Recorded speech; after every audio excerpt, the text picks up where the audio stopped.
Huawei's P series phones have always been about style and the camera. This is the Huawei P20 Pro. And how exactly does Huawei improve on the already pretty great Huawei P10? Well, it's done a really spectacular job. And we're going to turn the phone over so you get to see exactly what it's done. This is the Huawei P20 Pro. And if you're thinking it looks similar to, say, a regular camera, you'd be right. And that's Huawei's intention, because on this side, you've now got 3 camera lenses instead of just the dual setup that we're pretty used to seeing, not just on Huawei phones, but on phones like the Samsung Galaxy S9 Plus and of course the iPhone series. Why 3 camera lenses? Well, this has got a special ability that we've not seen in any other phone. For a start, there is a 5 times hybrid zoom. That's greater than we've seen on any other regular smartphone, which is usually 2, perhaps 3, depending on the phone that you get, zoom. But this zooms in 5 times. We've got a familiar pattern here. We've got an RGB lens, 40 megapixel RGB lens, a 20 megapixel monochrome lens, and then an 8 megapixel telephoto lens. So you're getting a combination when you take pictures of all 3 of those cameras often working together. And the results that we've seen early on are pretty spectacular. Why 3 camera lenses? Very good reasons. You get improved sharpness. Using the 3 lenses at once, you get a more versatile, lengthier zoom, as we were talking about a second ago. And Huawei, using a technology they call pixel fusion, allows 4 times the amount of light to be captured by the pixels inside, giving you spectacular low light photos. We've taken a few samples here just to show off the zoom lens, which we think is really cool. If we go into the gallery here, we've got a regular shot, some macaroons, very nice. And then we go to 3 times zoom and 5 times zoom. And even on the video that you're seeing here, you can see the difference. And when you get in close to these, the detail is all there. And usually on a 5 times optical hybrid zoom, on a digital zoom rather, there's no detail. It's incredibly noisy, incredibly pixely, looks terrible. No one in their right mind would use it. But this is really versatile. We like Huawei's cameras because they encourage that creativity, and having that greater zoom and the ability to take better low light shots really makes this camera exciting. What else can this special camera do? If we have a look under video here, there's a trend that we're seeing a lot more of recently, and that is slow motion video. This shoots at 960 frames per second for that really amazingly creative slow motion video capture. We've given it a try, and in indoor light, and the effects were really great. It does shoot at 720p though, so it doesn't quite match up to Sony's 1080p efforts. However, that matches Samsung's Galaxy S9, and we know that that is a very fun feature to use.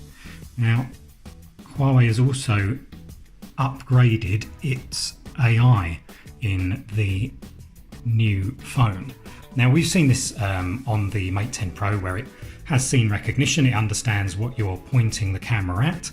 There are now 19 categories for it understanding what it sees, and the way it does this is also really quite clever.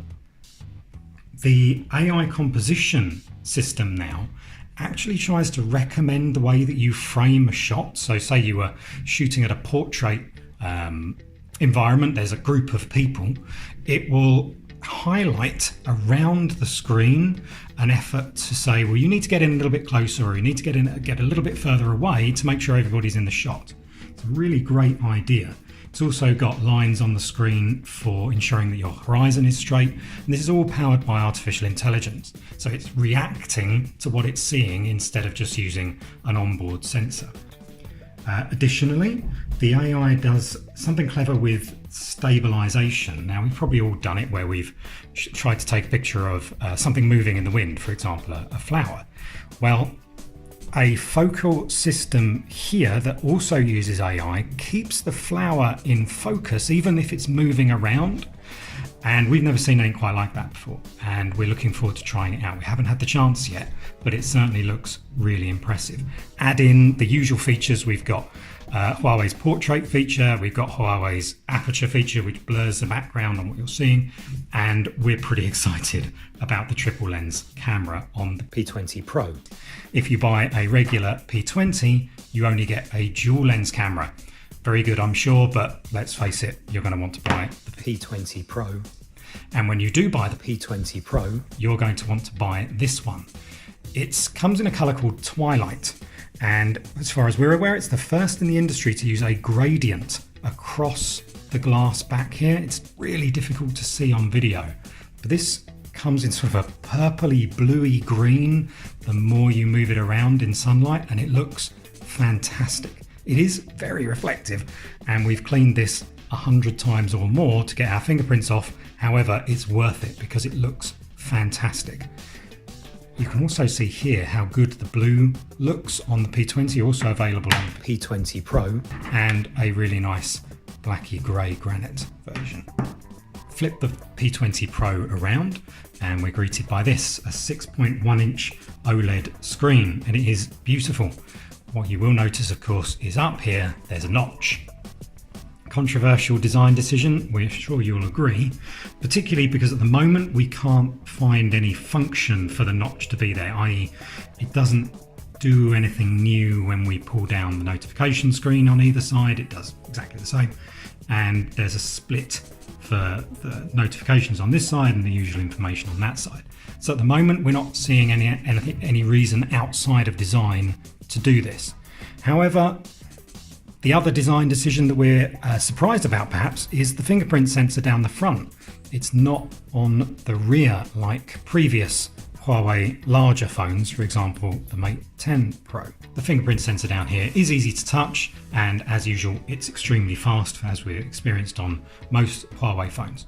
Another thing worth noting here is just how comfortable this phone is to hold. This is beautifully curved and absolutely perfect for the hand, really super comfortable. It's also quite weighty, but in a very pleasant way. For the first time too, this is IP67 rated, so it's water and dust splash resistant, which is great. However, the P20 doesn't have such a high water and dust resistance, so if you're clumsy, the P20 Pro is the one to go for.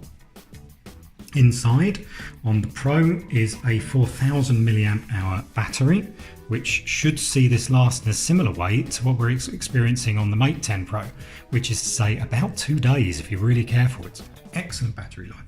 Slightly smaller in the P20, it's 3400 milliamp hours, but still that's larger than most of the competition, the iPhone 10 and the Galaxy S9 for example.